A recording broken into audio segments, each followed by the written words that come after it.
a country singer who has recently gone viral for creating a song that is anti-establishment, calling for the files, calling for ICE to be disbanded. It's Mr. Bryan Andrews. He's hit the scene like a lightning bolt in the last few weeks, but has been grinding in the country music space for years. And we take time to talk about the status of our government, the status of the Epstein list, how he feels about different politicians, and where we can actually break through to make some progress is the conversation we need. Nuanced topics, debate without hate, and getting into the weeds of how we can make a better tomorrow. So with all that said, welcome to the show. I don't know what you think, but I mean, to me, this is like unprecedented shit.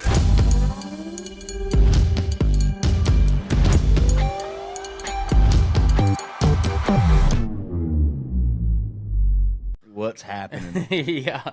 So I was like, what the fuck, dude? And I was getting so mad. And I just happened to be in LA the week after, they sent the fucking Marines in there. This shit is not adding up, to me or whatever. And so like I wrote the song basically just about what I'm seeing in the world now. And like before we were going to put it out and shit, like, even my label was like, do you really want to alienate your audience? We just want to make sure we're not doing that or whatever. And I was like, dude, I don't have that big of a listenership anyways right now. And like, I have to say this stuff to be able to sleep at fucking night. You know what I mean? Like, because I mean, this is, I don't know what you think, but I mean, to me, this is like unprecedented shit, I fully agree. Yeah. I fully agree. I'm like, what the fuck is happening to the place that, and like, I think we were kids during post 9/11 and shit. So we were pretty unified back then. And like, or at least, in my lifetime, that's the most unified we'd been. And so like when I was a kid, I had so much pride growing up in this place and like the idea of America that I thought I knew. And, as I got older, I was like, wait a fucking second.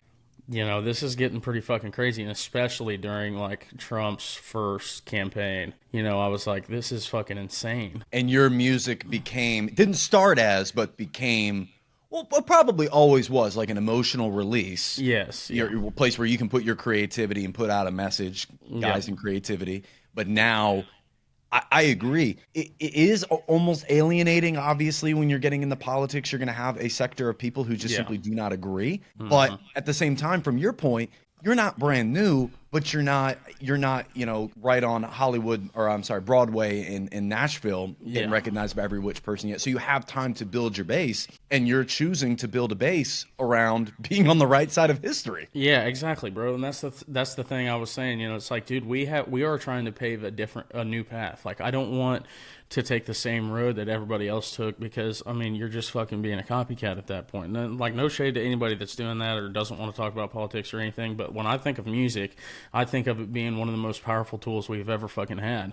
And like, when I think about certain times in history, there's always music that goes along with that time period. I mean, Alan Jackson, When the World Stopped Turning, Billy Joel, We Didn't Start the Fire, like people like Johnny Cash, big time with the Man in Black, like that, or Folsom Prison Blues talking about prison reform, or like I said, the Man in Black talking about being able to help poor people in this country, and like how he wears black for the broken, for the poor people, for the people that are oppressed right now. Or Chuck Berry, when he started really getting into like rock and roll and stuff like that with his music. I mean, it's just, dude, and like I say this all the time, I've said this on a couple podcasts this week, but in 2006, Willie Nelson released a song called Cowboys Secretly, Frequently Are Fond of Each Other. And it's about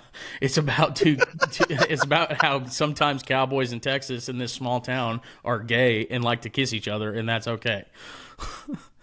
So, I mean, it's like, I'm not the first one to. Let me turn him down just ever so slightly. My bad. No, you're good. It's on our end. I'm not the first person to lean this direction when it comes to, like, I guess country music or protest country music and shit like that. And I think that there's a long line of people before me that have broken that social norm within country music and within the genre itself. But, it's something that we haven't seen in a long time. Well, let's get right into it then. When did country music change? Because it seems like one point was about the country, was about country music, and now it is completely different, and the music that you're releasing seems alienated from the current status quo. So tell me, when did country music start changing? I think you see a major shift in like the early 2000s, especially post 9/11, and just because I think Bush was president at the time, and then you see, you know, the Dixie Chicks, they criticized President Bush at the time, you know, and you really saw country music kind of get into this pigeonhole of like this super patriotic mindset. You know what I'm saying? Yeah, Toby like, Keith, baby. Yes, yeah. And so, like, even with Toby Keith, I don't know. I never knew him. I never met him. I didn't know his political views. But I mean, at that time when he was making that music, everybody was on board for that. And I love Toby Keith. You know, I love those songs. You know, Courtesy of the Red, White, and Blue, shit like that. I love those songs. But I think it became these anthems for rural small town Americans that were also conservative. And so while I think it shifted indirectly towards conservative music, I think it was just adopted by people who have the conservative mindset and conservative values. And then with the rise of Donald Trump and what we've seen, you know, over the course of the last, you know, post-Obama era is, you know, the radicalization of the right, and with that came the radicalization of country music. And so, I mean, like, even in the 80s and 90s, really, country music has always been conservative leaning. It's a conservative leading genre. I mean, Nashville's in the South and stuff like that. But, you know, I think that it really, really started going down this, I would say, ultra MAGA path. I agree with the time that you're putting on it, too, because I bring up Toby Keith tongue in cheek. I mean, I'll rock out with a beer in my hand on July 4th, you know, courtesy of the red, white, and blue. Like, I love it. Dude. It's great.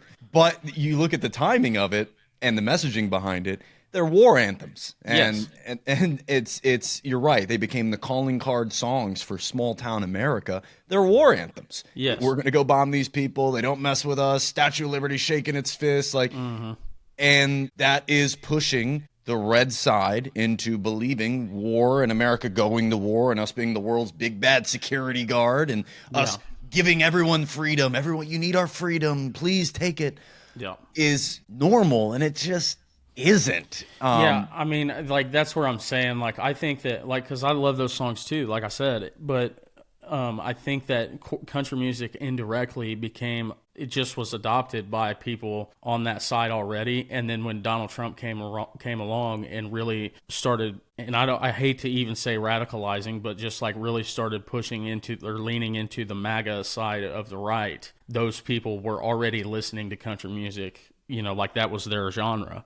And so it became this brand for them when they started moving that direction, and then country music went with it. So, I mean, I think that it is a con to me that country music has became, and even the flag and like this red, white, and blue, you know, stick a boot in your ass stuff has become a symbol for the far right. I hate that. I think that's incredibly wrong. I think that true patriotism and, you know, like these symbols that we think of when we think of patriotism and shit like that should be aligned with almost no political party. It should be aligned with unity and for caring for people and for wanting people in this country to do better and for wanting this country as a whole to do better. And country music is, by the name of the genre, is supposed to be the red-blooded Americans genre. Yes. And it seems to me, I'm not a big Wallen fan or really fan of a lot of the more modern country music artists. I do find myself listening to late 90s, 80s, early 2000s stuff quite often, or even like Zach Childers today. Like, I think he's got a real cool old school vibe. But today it's all about trucks, butts, and hookups. Yeah, and if you're not doing blow or talking about your late night drinking the last night or that girl that got away, it's just teaching, in my opinion, when I listen to it, I imagine the young conservative male being taught how to live a lifestyle that's going to suck. Yes, it's going to be empty, and it's going to be lifeless and filled with no fulfillment. And you come along and you're starting to make music that is not that. It's not degenerate country. It's not full right MAGA country, and you're getting pushback for it. So can you tell me a little bit about what that's been like, getting into the weeds of this? And because you had your first real viral song, and so I know you've been getting a lot of pushback now. Well, give me an example of some of that pushback and how it's been. because you laugh. So I know you're confident in where you're at. So I want to hear from you.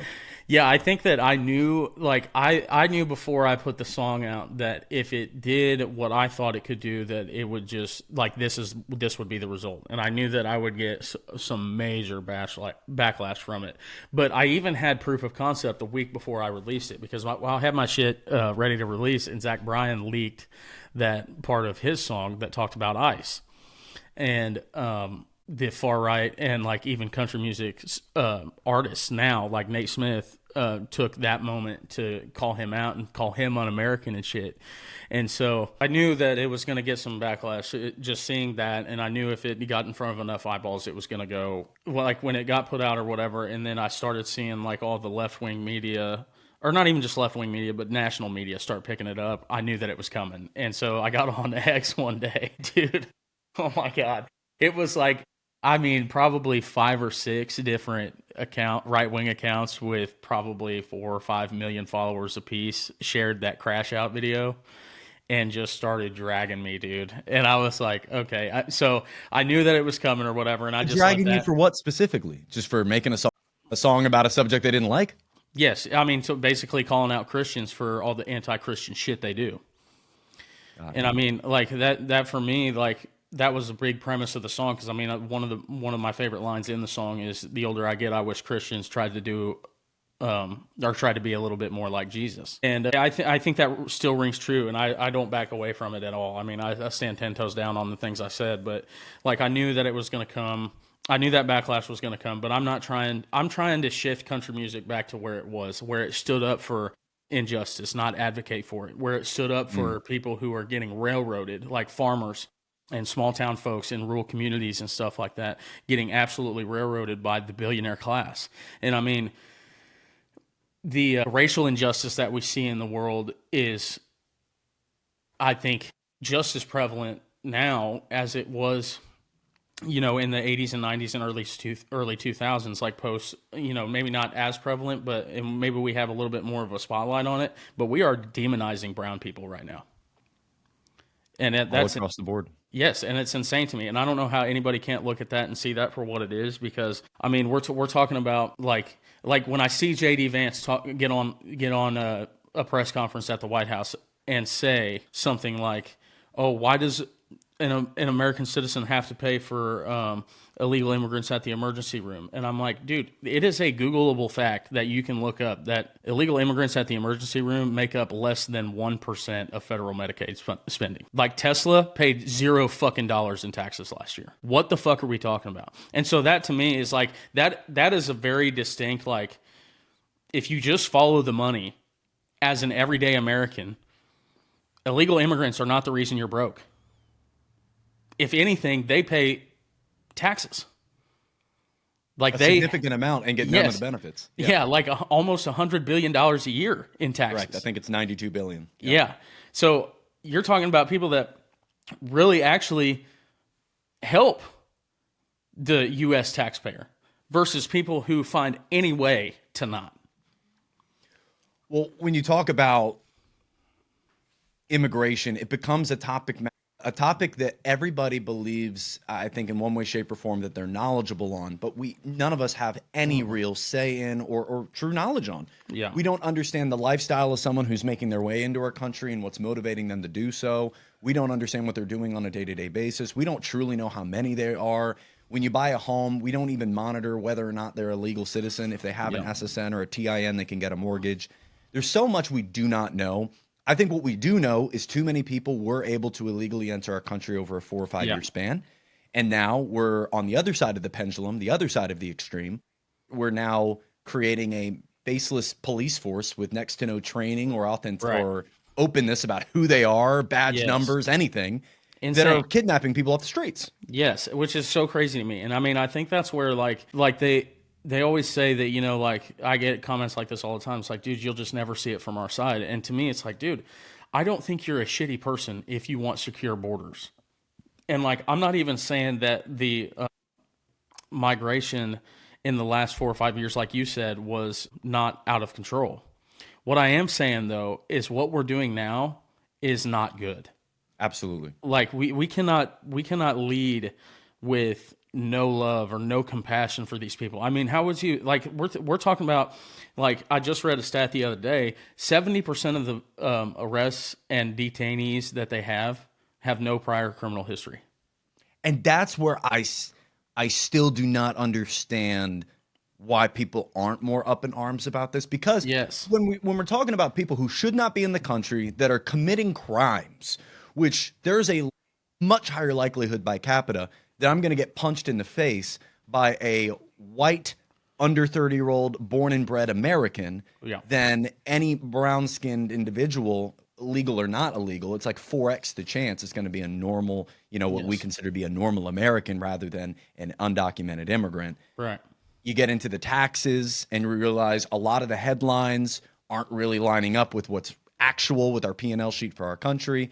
And then it gets brought into housing, that if we kick them all out, housing prices will come down. And that's just not true. No. And the promises were, we're going to get people who are committing crimes that should not be here out of here. Yeah. That's not what is happening. Yeah, exactly. It's like, dude, everybody supports that. What we I don't think anybody would be against getting like criminals who are secretly in our country out. Right. And so that's my thing. It's like, why don't we focus, instead of spending an ungodly amount of money on creating this task force and like of masked individuals who will not reveal their identity, and you can argue that topic, whatever, as long as you want, for their safety and everything like that, and whatever, I'll give that to you. But here's the thing. When you get into like these people who are, like I said, 70% of these people who are getting arrested do not have prior criminal history. Don't we want people in this country? Haven't we always been pro immigration? Don't we want people who are coming here to work and to make a better life for themselves and to make our country better? Don't we want them to be here? That's what I was told when I was a kid. You know what I'm saying? And so, like, why don't we focus on spending money on making the immigration process easier so it doesn't take 20 years and $100,000 to do it, Because that's a huge argument. Oh, well, they should be doing it legally. A lot are. It's a long, tedious, tough process that is overly complex. Yes. So a lot of the argument does come back to the fact that it's just overly complicated to do so. And there's even clips of ICE at the facilities where they're re-upping their work visa, getting taken right there, fulfilling more paperwork to actually become legal. Yes. So let's switch subjects real quick. I just want to say one more thing on that. Please. Yeah. And it comes down to this. The reason that they keep pushing the get these criminals and rapists and murderers and stuff out of here when most of them aren't, because everybody agrees that we should get those people out, but most of the people, over 70%, over half of the people that they are arresting and deporting and detaining are not criminals. It comes down to this. They do not want immigrants that have brown skin here. And I will say that, yes, I will stand by that statement, because it was always, we're pro-immigration until brown immigrants started coming here. And a lot of, say, economically favorable immigrants, i.e. farm workers, already being said, hey, you can stick around. Yep. Chinese, hey, you can stick around.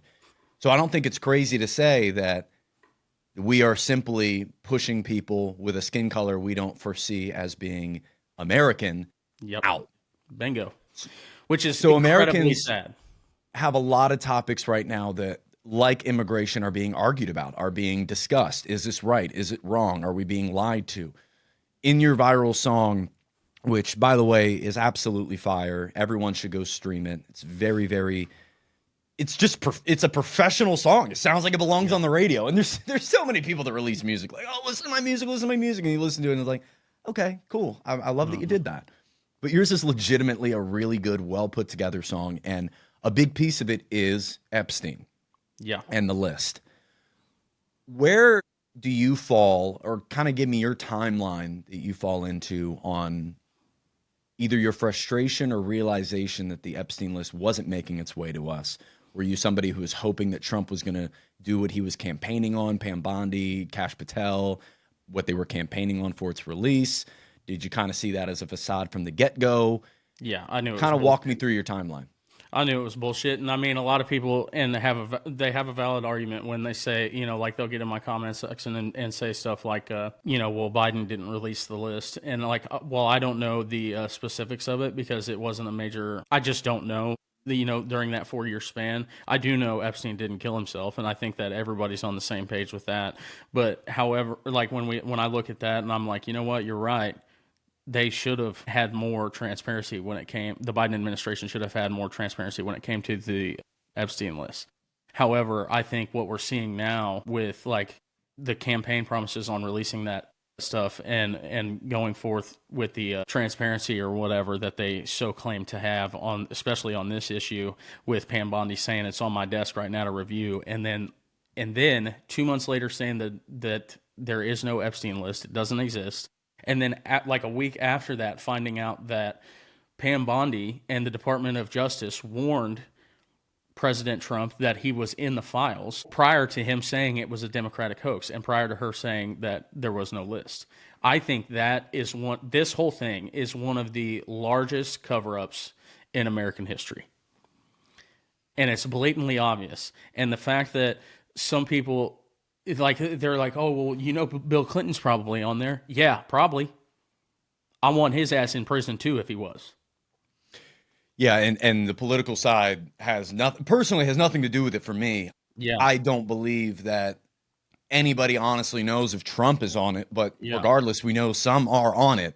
We know that there was a ring that was operating. We know there were people who are running it, operating it from a legal, logistic, financial side of things, travel, everything. People knew, people were involved, yet there have been no arrests. And the person in charge who could create the first step toward these arrests being made isn't making that first step, even though he campaigned on doing it. And that's where I think a lot of people get confused. It's like, for me, dude, I don't know about you, but if I was president, I have no idea what that's like, no clue what a day-to-day would be. But I imagine if people were saying, hey, President Faust, we think you might be a pedophile, and I knew I wasn't, I think I would expend every bit of my time and effort on disproving this narrative and releasing every bit of proof that we have, all of the evidence that we have, every bit of the files, so I can get back to business, get back to stopping wars and destroying inflation. I can get back to my goals. I see that as a pretty simple option. And now what we're seeing is a congresswoman in Nevada trying to get put into her place so she can be the last signature on a release being delayed. Yep. I see a government that's shut down at the very moment when that delay would have led to that signing, which would have led to that Epstein file release. I see Mike Johnson, the speaker, constantly just mental gymnastics as to why he hasn't done that yet. I spoke with his name is Gabriel, a Nevada congressman. He's running for that position right now, and got his take on it. He said he thinks the same exact thing. He thinks that this is a wide-scale cover-up, knowing that the moment the government gets reopened, we are going to have to face this Epstein problem. Yes, and they're trying to figure out how to do it right now. And in the meantime, we're using immigrant talking points. Yep. And yes, we can throw around like the B word, the billions and things like that. But our military industrial spend is $790 billion. Bingo. The interest on our bond debt is $1.1 trillion. Yeah. So when we're talking about, it's a $2 billion budget for immigrants to have their their lives saved on a table in the ER, that's not a ton of money to the government. It's not worth an entire shutdown. Yep. Nonetheless. So you believe it's BS from the get-go. Do you think we're ever going to see it, know it? You think we're ever going to get the 100% unfiltered files? Dude, honestly, I think unfiltered, no. I think barring victims and things like that, but unfiltered is in we know the perpetrators 100%. No, I don't think so. I think it'd be hard with how many, Democrats in Congress and stuff are actually pulling and pushing for it now. I think it'd be harder for them to cover it up, but they'll figure out a way. I mean, dude, because they know that this could, even if Trump isn't directly involved, if he's in those files and it looks incriminating, even in the slightest, it could very well get him impeached. You know what I'm saying? So I think that, and their whole thing crumbles at that point. So I just like, I find it hard to believe that, and not just Trump. Like, think about all the other powerful people that are probably on that. Jamie Dimon, Jess Staley, Les Wexner, Prince Andrew. You already brought up. Yeah, I mean, you think of Bill Clinton, like all these people. I just don't. I hate it that I'm about to say this, but I just don't believe that we'll ever get real answers on that. I think it will remain one of the largest cover-ups. Maybe in 50, 60 years when they're all dead. But, I mean, I just don't... And it'll be incredibly sad because just... What'd they say? Like thousands of girls? Or like up to 1,000 girls? It's been more than 1,000 victims. And we now are closing in on nearly 100 who are being vocal about their involvement. Right. I was able to be in D.C. back in August when the victims came out and gave their case as to why nothing's being done, why their story is being called a hoax. Yes, insane. And if we simply believe the women, none of this would be a problem. And we could believe the 26 women who have filed sexual harassment or assault cases against Trump. We could look at the women who have spoken out against Epstein and Jess Staley and Bill Clinton and just constantly naming names, but no arrests are being made. No seeming progression or momentum is being made and cracking down anything.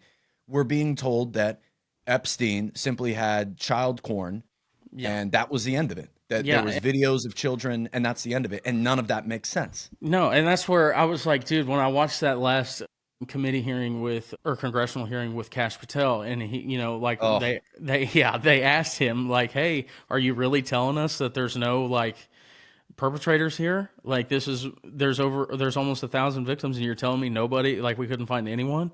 And he said there's no incriminating evidence against anyone. And we were like, what the fuck? You got to be shitting me.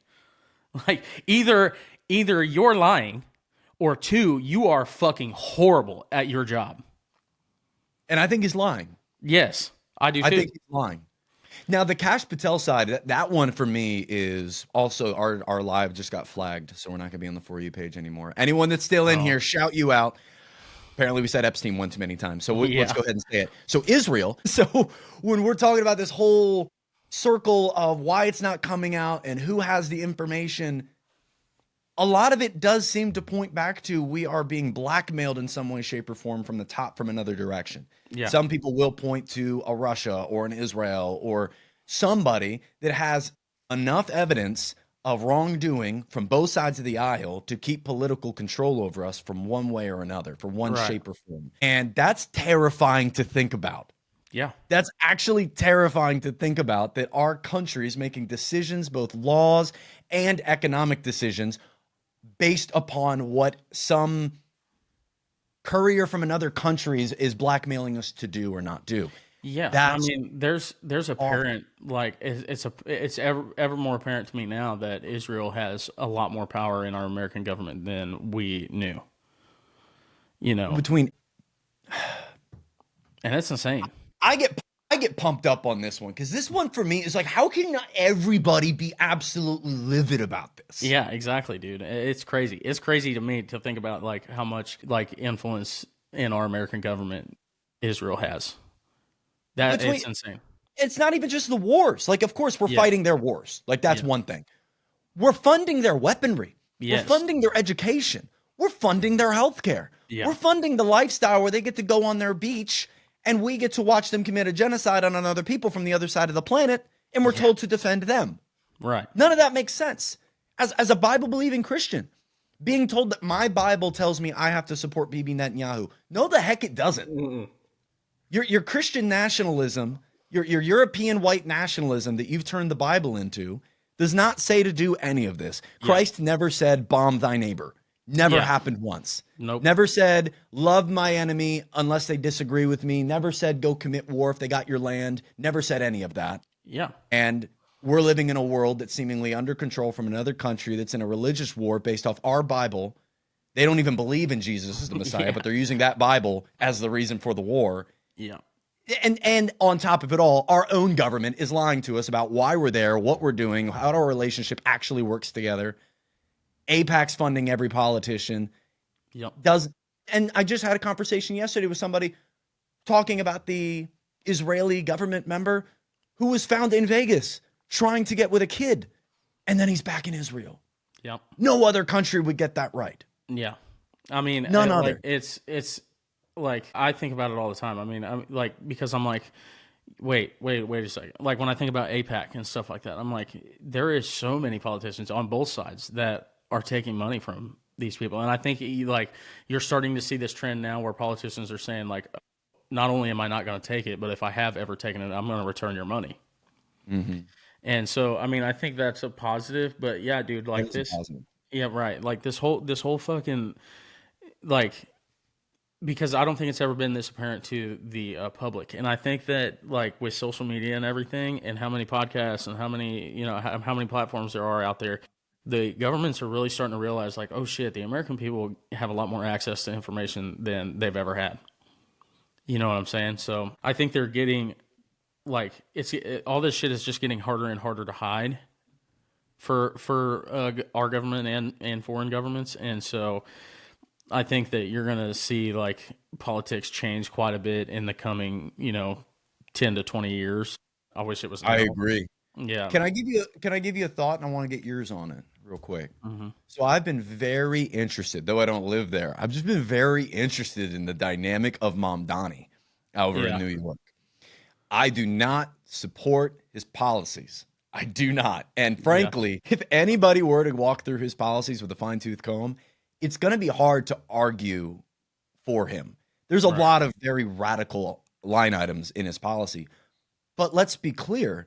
He has support because he has three things. And over the next 10 years, if you have these three things, you could probably obtain votes. And to me, that's terrifying, because now all you need to do is have three things. You need to be young. Yeah. You need to not take money from Israel. And you need to fight billionaires. Yeah. And if you do those three things, it doesn't matter what else you're running on. Do you think that's a bad thing or a good thing? I think that, like, because, I mean, I think that late stage capitalism is killing us all. Sure. And so I think that, like, it's hard.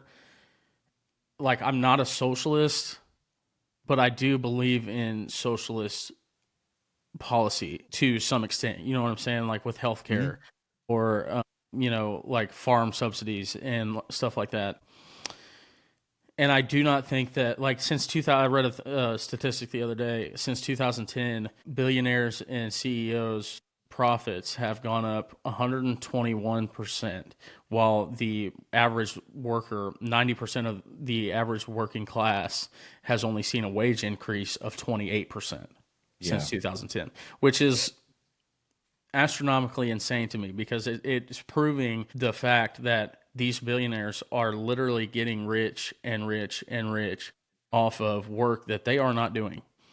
And I'm not saying that they shouldn't be compensated fairly for starting the company that they started or coming up with the IP that they've come up with or whatever. I'm not saying that they shouldn't be fairly compensated for that. However, I am saying that when your company is ran by people who literally can't afford to eat, you are exploiting and making profit off of things that are essential.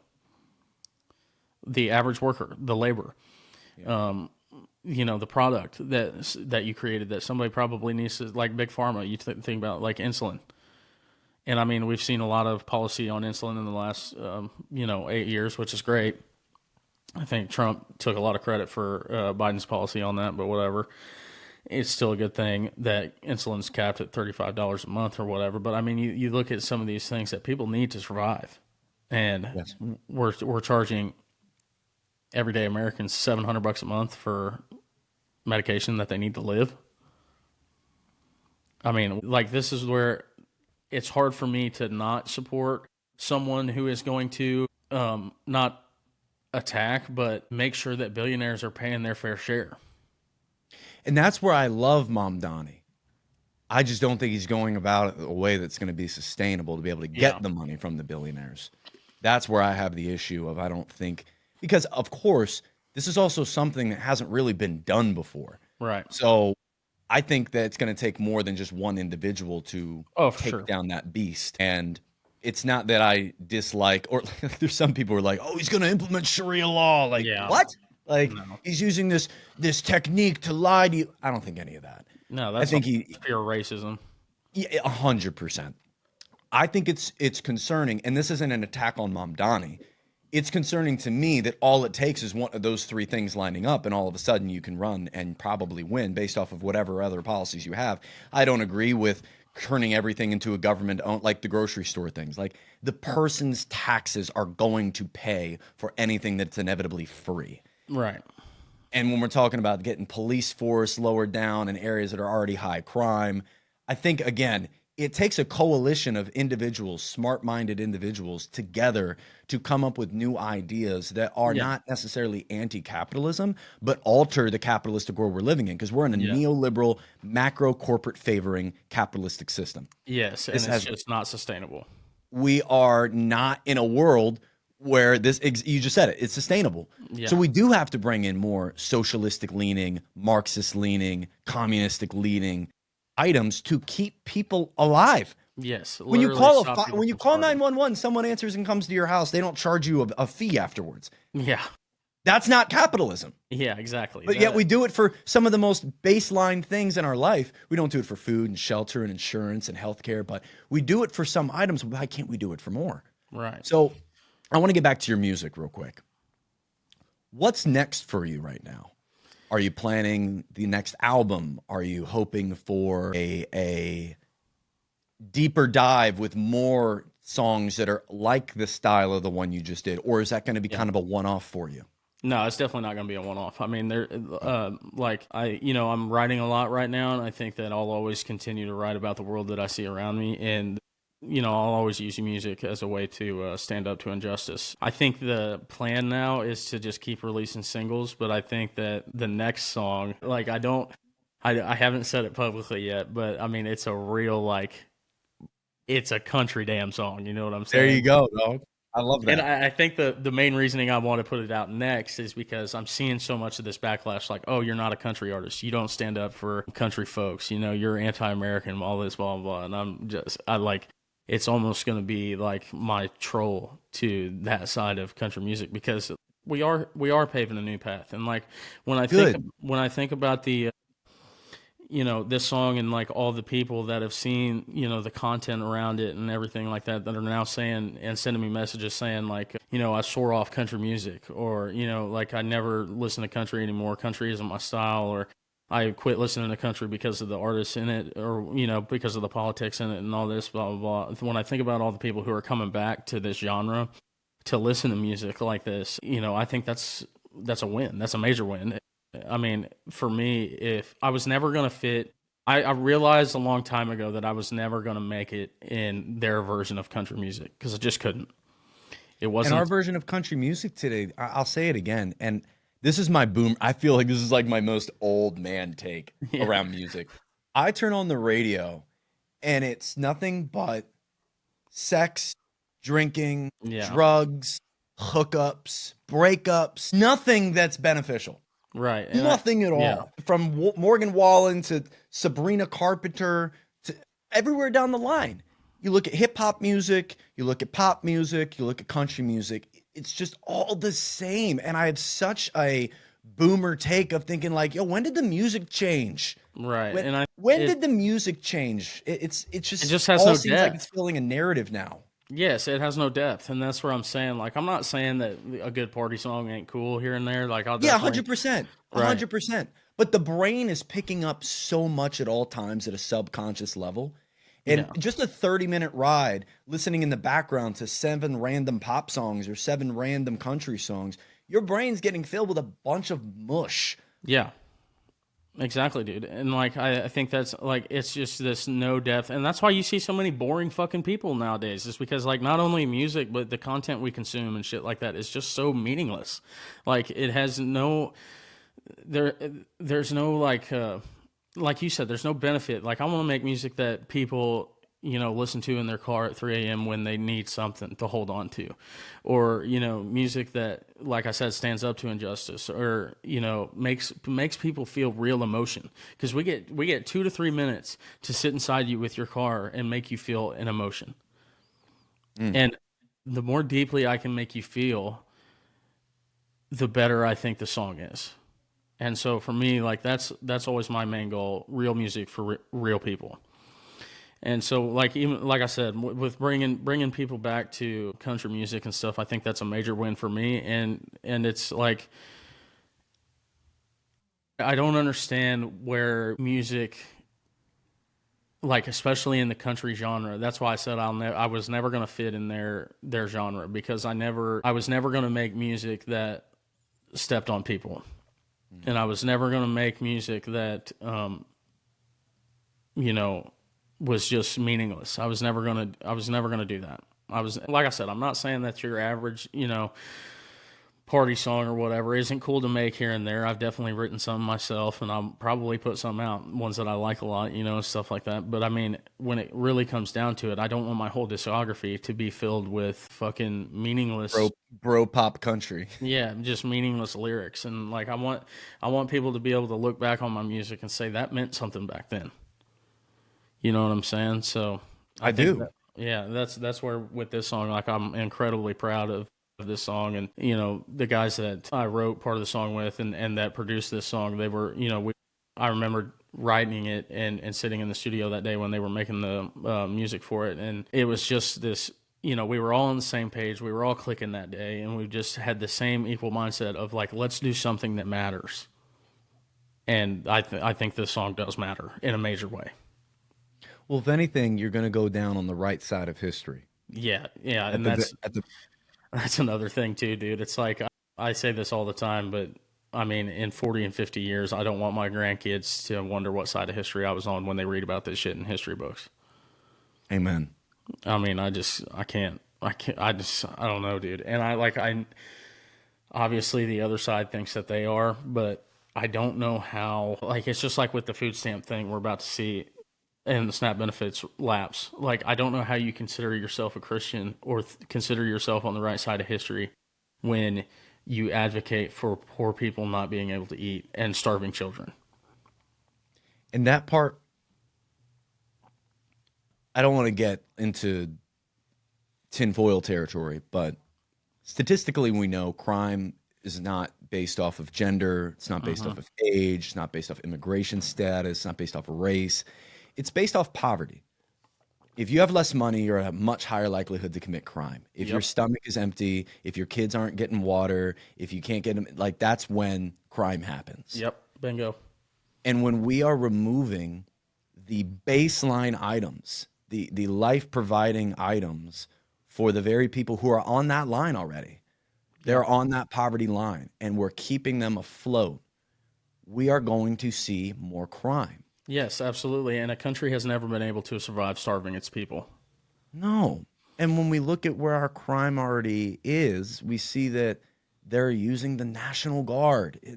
Sometimes even in areas that don't require it, like Portland, just bringing them out there. Like, at least there was an argument for Chicago and D.C. and New York. It's like Portland, they're dressed up as frogs. Like, what are we doing here? Yeah, exactly. And when you tie it all together, it's like, okay, he wants a more militaristic state, more police-run state.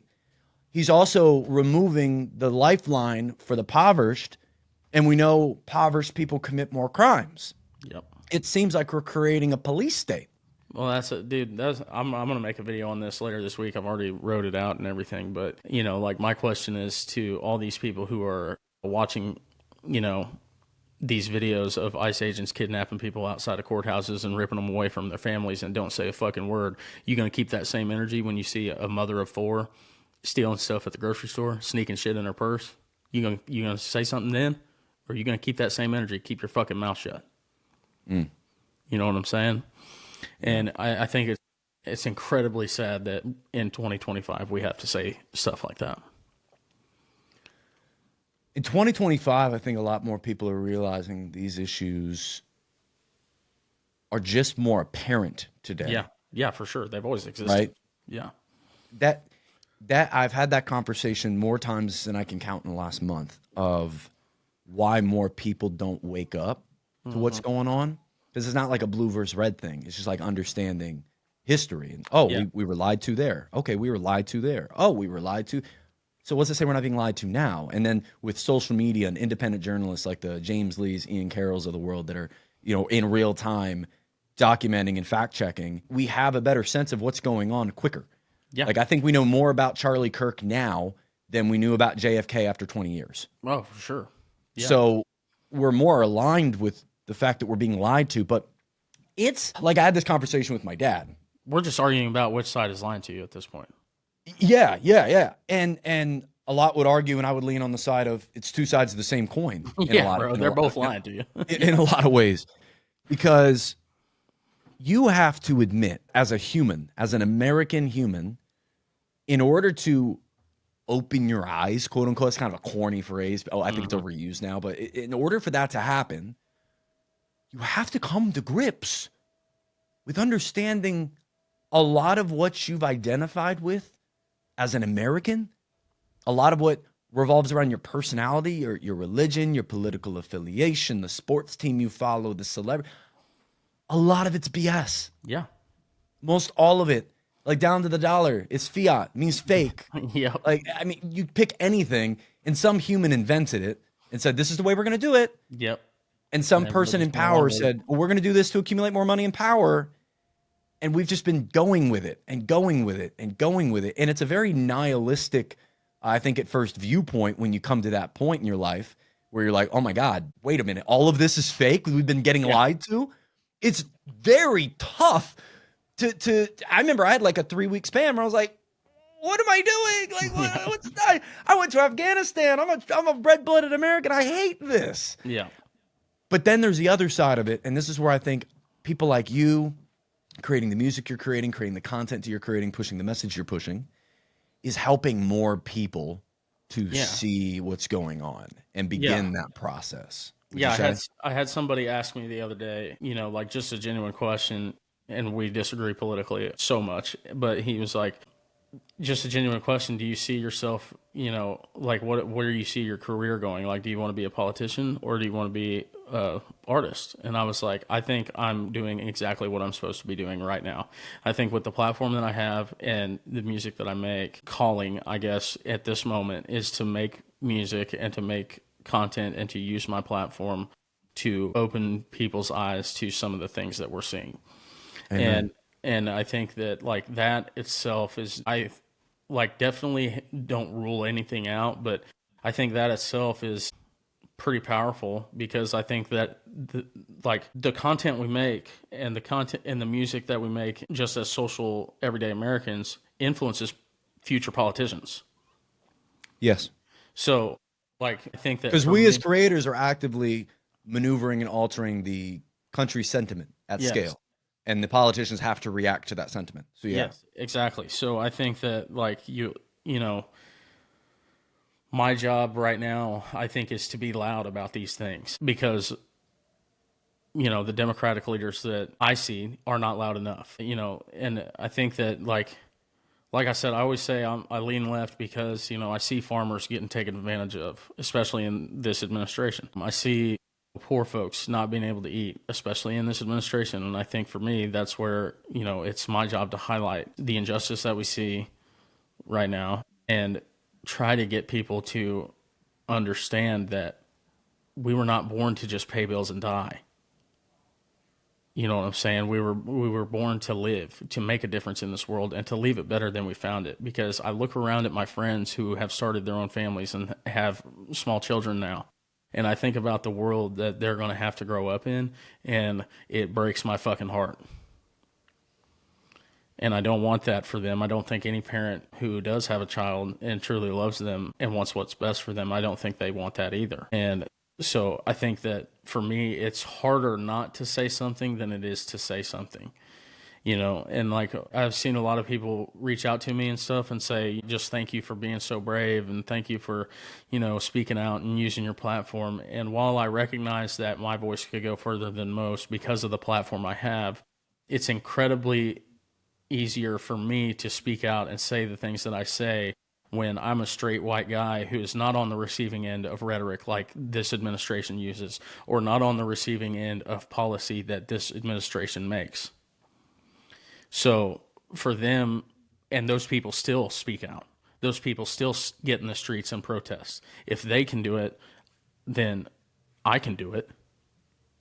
You know, and I also want to push back on this narrative that you can't stand for things that you believe in and be successful in the entertainment business, or, you know, like in social media or in music or anything like that. You can have values and you can stand on those values and still be successful.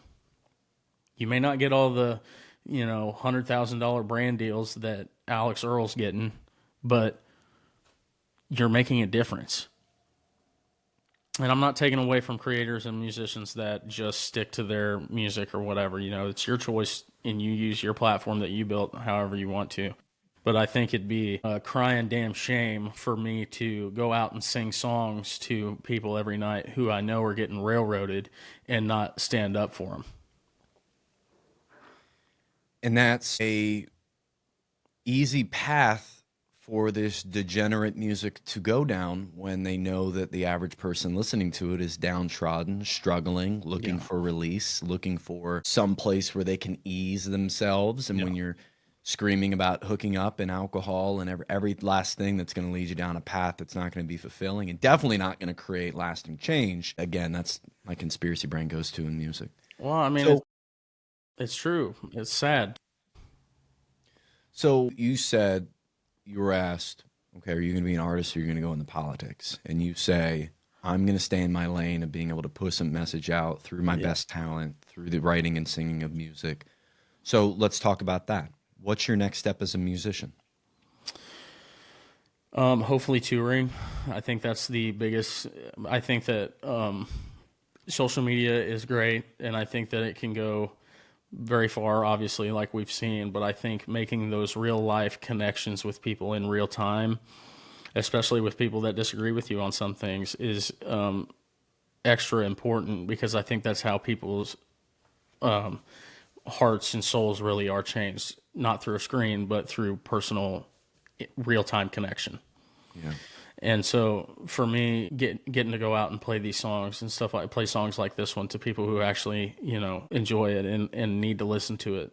That's half the reason I made this song anyways. As a country artist, I knew I was going to get the shit for it that I got. But I knew that if I said it, if it came from someone who looked like them and talked like them, they might actually fucking listen to it. You know what I mean? And obviously you're going to have some of the people that don't and that drag me and shit like that, but if it came from someone who looks like me, and sometimes getting it into these people who are stuck inside their own echo chamber, maybe sometime they'll look at it and be like, you know what, he's not that wrong. You know, I think it's pretty insane to me that people would attack me and come for me when I try to defend other people against the Christianity weapon that they have used. When I say things like, I don't think you're a Christian if you support the Supreme Court giving the green light to be able to racially target people. And they say, you're not a Christian because you support, or you don't, they cherry pick the Bible and say that, oh, we should all follow the land of each nation or whatever.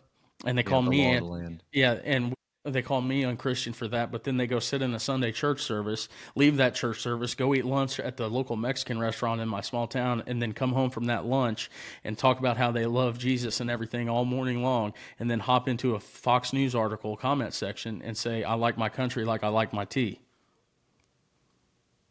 Full of ice. You're going to tell me that's Christian? No. Fuck you. And they'll say, oh, well, you're just using Christianity as a weapon in your side. No, I'm using Christianity to defend against the weaponry that you've made it into. Well, it's funny. They'll say that God calls us not to judge, but Jesus himself, which is the red words I feel are the most important in that book, said himself, judge them by their fruit. Yes. And when you're seeing actions and behaviors and tendencies that do not line up with that of being Christ-like, it's not about following a book of rules, it's about being Christ-like, loving thy neighbor, loving the person next to you, supporting, growing with the person regardless of their financial status or what they can do for you.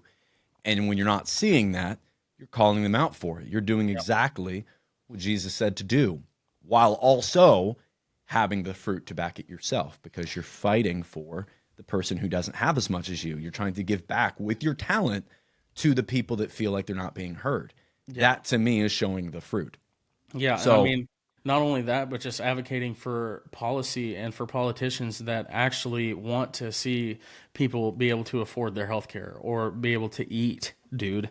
And like, I mean, these Christians all the time will say Christianity has been under attack and is ever more prevalent than it's under attack right now. And I agree, but it's by you. You look at Christianity as a profession, not a way of life. And it's incredibly sad that you call yourself a Christian and you say that you're pro-life, but then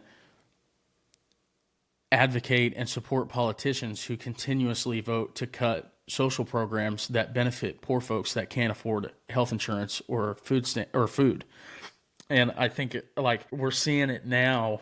I think we'll really see it after November if the shutdown goes on and people lose their access to their food stamps. I think you'll start seeing a lot of Christians say, well, I actually support it because why should my tax dollars have to go to support someone who doesn't want to get a job or is lazy or whatever? And I think that is where, myself as a Christian, I'm like, are you fucking serious, dude? Like, is this real life? You're gonna sit here and call yourself a Christian and then say some shit like that?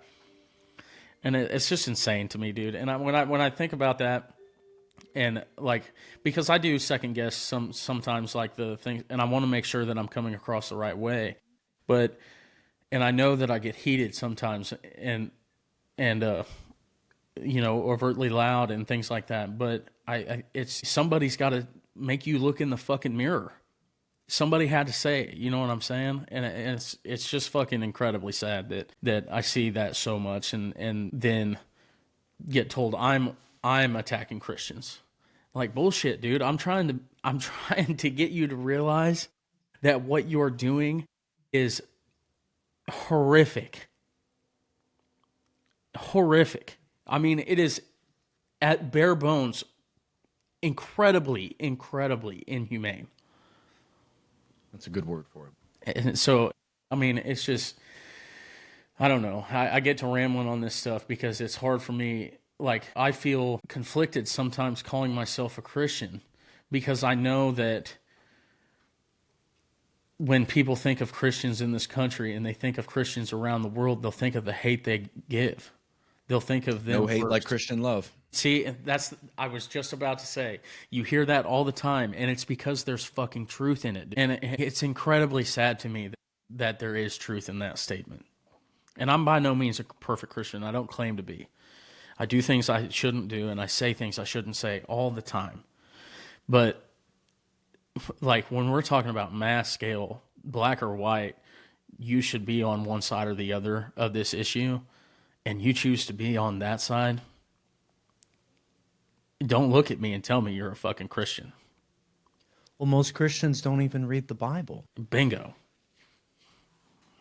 That for me, so I was raised Christian. I was a youth leader, did the whole thing. And then I got away from it. I got away from it and started looking into pretty much everything else after about 5 years. Mm-hmm. What's going on with the Muslims? What's going on with Hinduism, Buddhism? What are these things? How did Judaism get started? Like, we don't put enough effort into making a firm decision around our spirituality. Right. Because everybody has to, at some point, come to a decision on what they believe they came from, where they believe they're going, and how they're supposed to operate on the earth while they're here. Yeah. You got to come to some kind of conclusion there, or else you're just going to be dutzing around your whole life. Right. But it's a serious decision to make.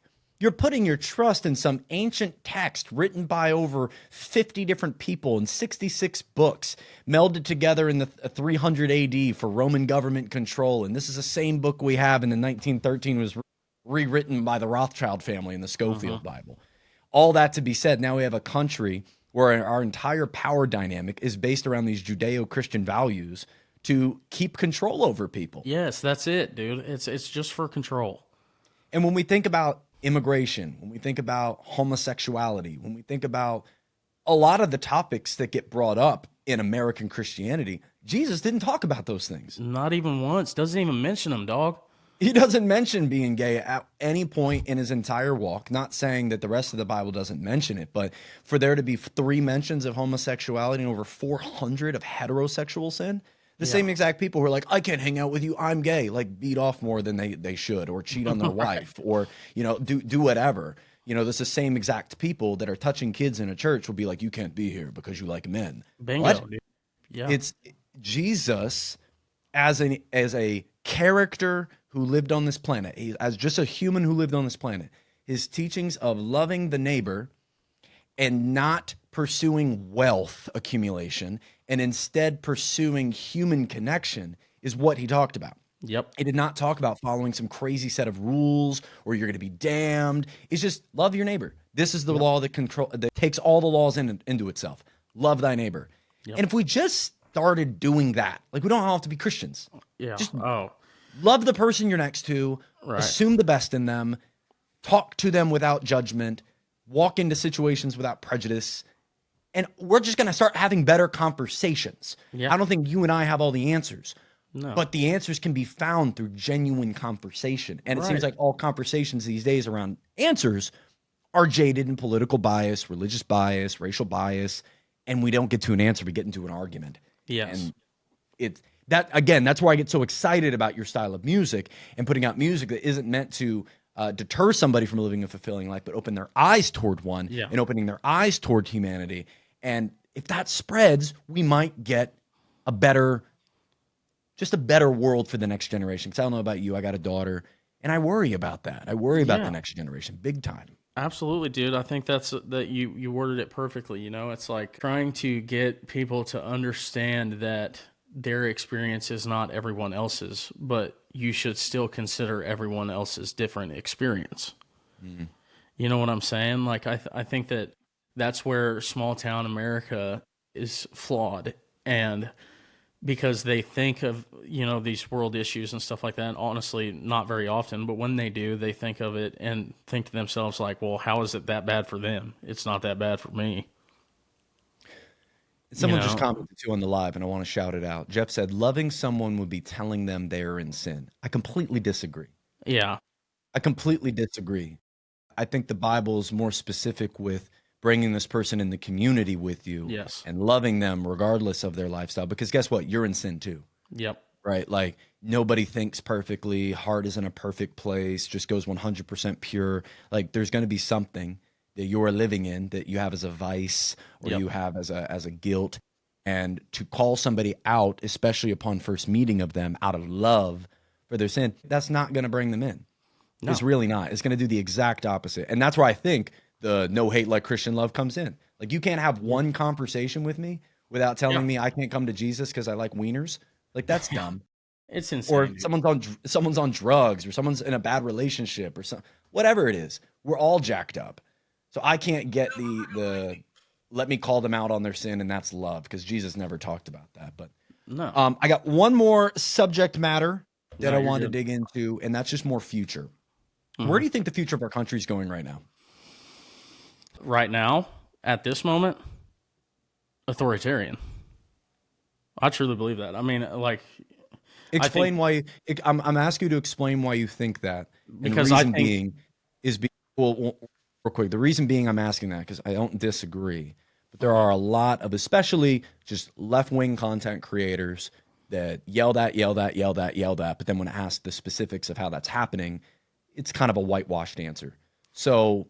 Not asking for a legal description of what you believe authoritarianism is or is headed to, but why specifically do you think that? Because I think that politicians are ever more growing more aware that people are onto them. And I think that if we don't see some severe change, like politicians on both sides, I think that if we don't see some severe change in our politics and policy, then they will get fearful enough, and the billionaire class will get fearful enough of the people that they will grasp at anything to try to control them.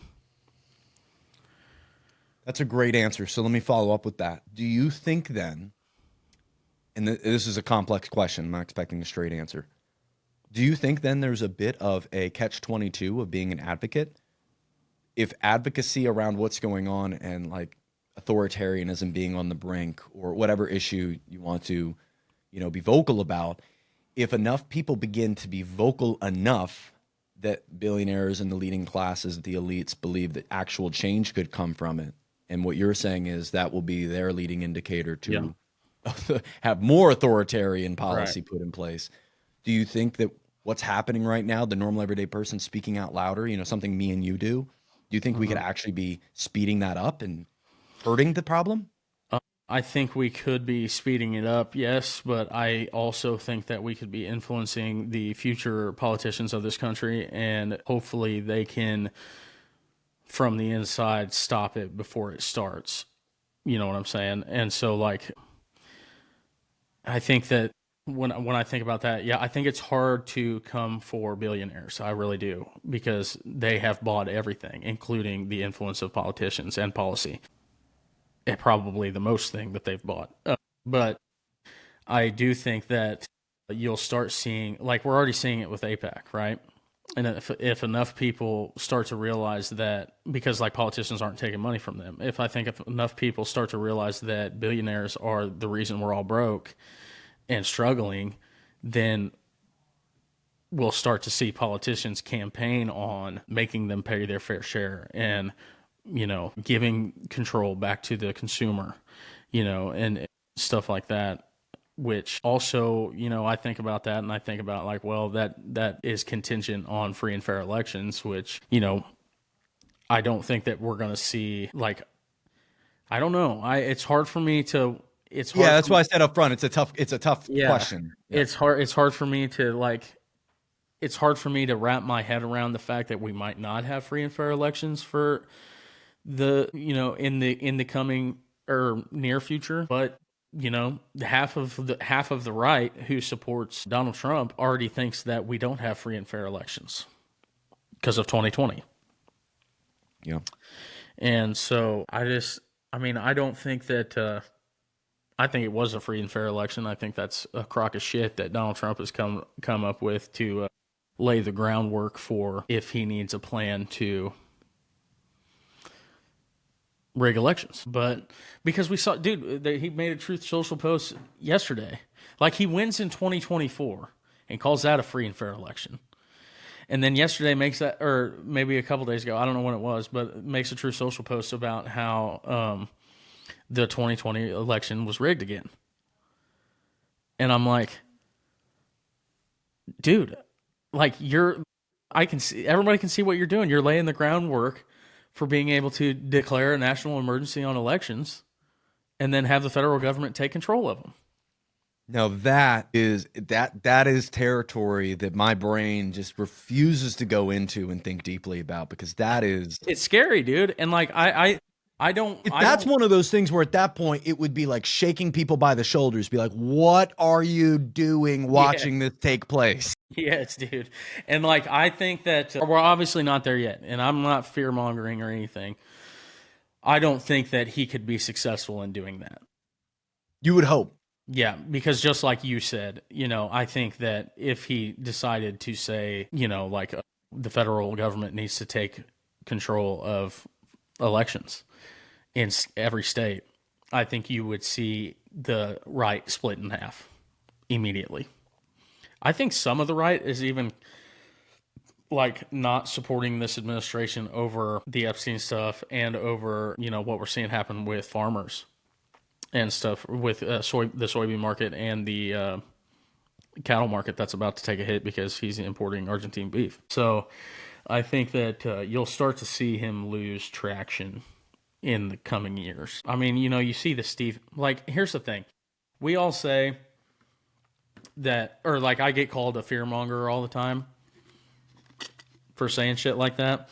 And they just released a fucking interview yesterday with Steve Bannon doubling down and giving a very long stance on the fact that Donald Trump will be president again in 2028. I would say my theory is JD Vance is the play. Yeah. I mean, I would think, honestly, you don't need to, because you got a guy who's already paid, sealed, and delivered sitting in the vice president seat. Yeah. Who's got another 8 years on the other side of that. So right. That's when I hear that theory. It's again, I can't even get my brain thinking about it because that is just you're ripping the entire seams of our political system out Yeah, right in at front of that us. point. Yeah, At that point, that's irreversible. At that point, right, we are completely not a democracy. At that point, many would argue we're not right now. right. So my brain doesn't even want to go there. But if we get to a point where a JD's in charge, a Peter Thiel funded, completely orchestrated individual from top to bottom that just popped onto the political scene, hated Trump, now as his vice president, it seems very clear and obvious that he is the play. He's the young, Yeah. well-spoken. He can sit on the podcast without getting flubbed up. He doesn't word salad. You know, I think the recent interview he had on CNN where he was backed into a corner on the bribe money was interesting. I think we might have found some weaknesses in his answering armor. Yeah, I think that JD Vance on a debate stage gets smoked. Yeah. You know what I'm saying? I think he held his own against Tim Walz in some of the vice presidential debates and stuff that we saw.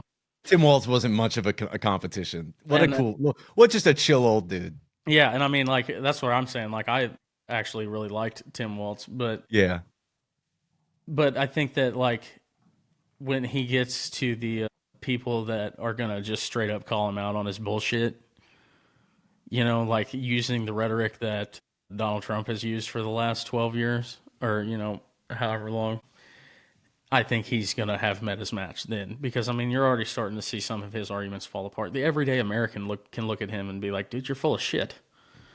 You know what I mean? So, and like the only thing that I think, like, we can all see, most of us can see that Donald Trump is full of shit too. But my argument to that is that he's such a polarizing character that people cling to him. JD Vance, I don't think is, you know, and so, like, I think that, you know, I think I'm starting to feel the pendulum switch or come back just with, you know, like in the release of this song, starting to see some of, you know, I've even gotten a lot of comments from Republicans that'll say, you know, I'm Republican, I'm conservative, and I voted for Donald Trump, and I do not support this. You know, I think that pendulum did start swinging around April. Yeah, Liberation Day with the tariffs, releasing the next month of the footage with the missing minute, and then we see Pam Bondi flop back and forth, and then we realize she was lying because the missing minute actually got released, and just I agree. I think that pendulum is being swung. What's yet to be known is how far will it swing? What tweet will come out? What relationship will get tarnished? What win will be had? What loss will be had? What attack will be given? We don't know, because he can put out a Truth Social post and alter the entire stock market like we saw a week and a half ago. Yeah, and dude, fuck.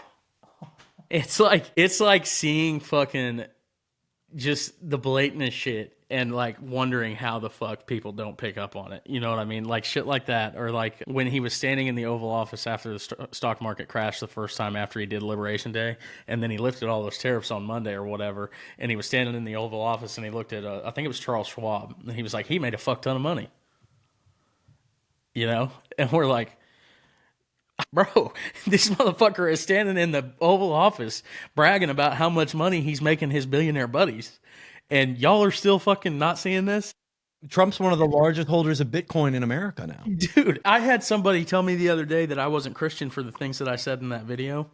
And then I fucking watched him autograph Trump Bibles in the Oval Office. And I was like, holy, what? You know what? I think that was the first thing when he was running in 2016. That for me was like, wait, without really knowing who this guy is, I'm not really into the politics thing. Why is he selling merch? Dude. Why is he selling watches and Bible? This is weird. I thought he was running for president. That part to me has always just been like, how are y'all comfy with this? Yes, it's so fucking insane, dude. And I just like her or hate her, Candace Owens on her Charlie Kirk mission right now. Mm-hmm. She gets blasted for not turning off her monetization on the YouTube videos while she's talking about Kirk, which I guess I can get the argument of profiting in some way, shape, or form, but this is her job. And then we have literal administrations benefiting from insider trading to the tunes of billions. Yeah, like, dude. Yeah, that's fine. Yeah, that's cool. Where like a lot Candace of people can't make $200 in YouTube monetization, but Yeah. our administration can gain billions in crypto scams. Yeah, dude, like I see that comment all the time in my shit. They're like, bro never misses a chance to promote his song. He's just virtue of signaling to promote his song. And I'm like, dude, if you knew how little money I made on that shit, you would be Seriously, man. I get that too. Oh, you're doing it for the monetization. I'm like, dog, if I just made content to sell homes, I'd be making a lot more money. If I was just making content about housing, referring off deals, making connections with lenders, I've done that. Yeah. I understand how that works. The difference is, Bryan, people like you and I, we're not esoteric or special or should be, endowed in any way for being, good people. But I do think there's a larger group of millennials specifically that are turning around after reaching some form of milestone in their life and realizing the next generation isn't getting the same opportunity. Right. They're not getting the same opportunity to follow the path economically, to get into a home, to just get started with a family, to just enjoy being an American. They're not getting the same path we got. And I think more and more millennials and even Gen X stopping what they're doing, realizing, okay, everything I've been doing has been for money. Yeah. What else is there? Because there's an entire generation struggling to even get it. Yeah. What can I do? Yeah. I think you're doing that.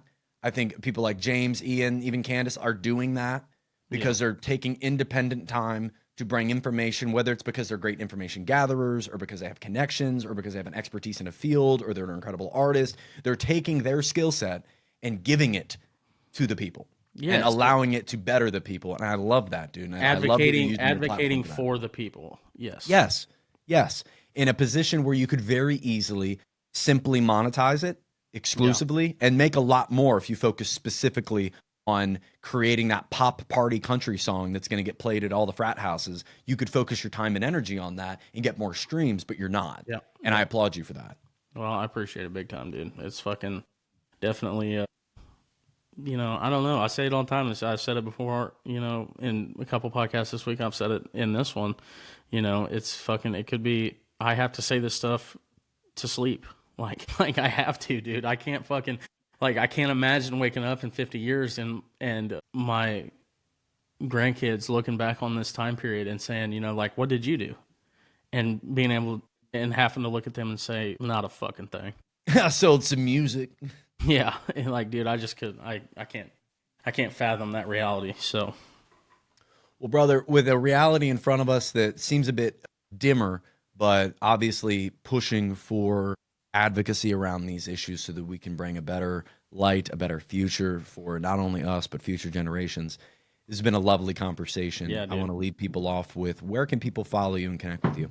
Anywhere on any social platform. My handle is Bryan Andrews Music, and you can stream my music anywhere you listen to music. I know there's a lot of backlash on Spotify and Apple Music and stuff like that, for ICE ads and stuff like that, and I applaud people for using their consumer consciousness to make decisions about the things they use and subscribe to. So, there are other platforms, though, that are not doing those things that pay better. So, like Qobuz and, Tidal and stuff like that. Yeah, anywhere you listen to music, you can jam out, and appreciate it big time if you do.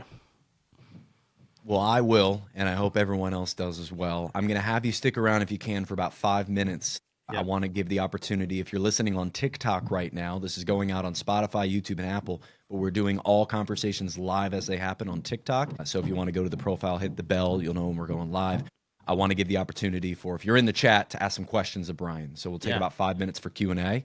But otherwise, Bryan, as we finish out this episode 34, thank you so much for coming on. Thank you for using your voice more so than just speaking like I'm limited to. Nobody wants me singing, I promise. Thank you for using your platform and your God-given gifts and skills to push a message that's going to stand firm in history. I appreciate you for that, friend. Yeah, thanks for having me, dude, and I appreciate the kind words. Appreciate you, dog. Wrapping up our conversation, covering everything from ICE to Epstein, there's no shortage of issues that we can point the finger at. There's definitely no shortage of topics that can bring about emotion, because this is our lifestyle. This is our country. We are born and bred patriots, whether we like it or not, being born and raised in this country, or if you came to this country, you're an immigrant, you want the American dream available to all. I think we can all agree that a lot of that seems farther off than it was just 10, 20 years ago. And so conversations like these are needed. Advocacy is going to fix our problem. Attention to the issues will help breed the solutions, and community will create conversation. So if you've listened to this and had a thought, a take, a miscommunication you think we had, and you want to clarify, comment below. We'll read through all comments on our next show that we have next week. But if you enjoyed this conversation, please feel free to hit subscribe so you can hear more of it. Hit like. I hear it's good for the algorithm. And please stay tuned for our next episode of the Zach Faust Podcast.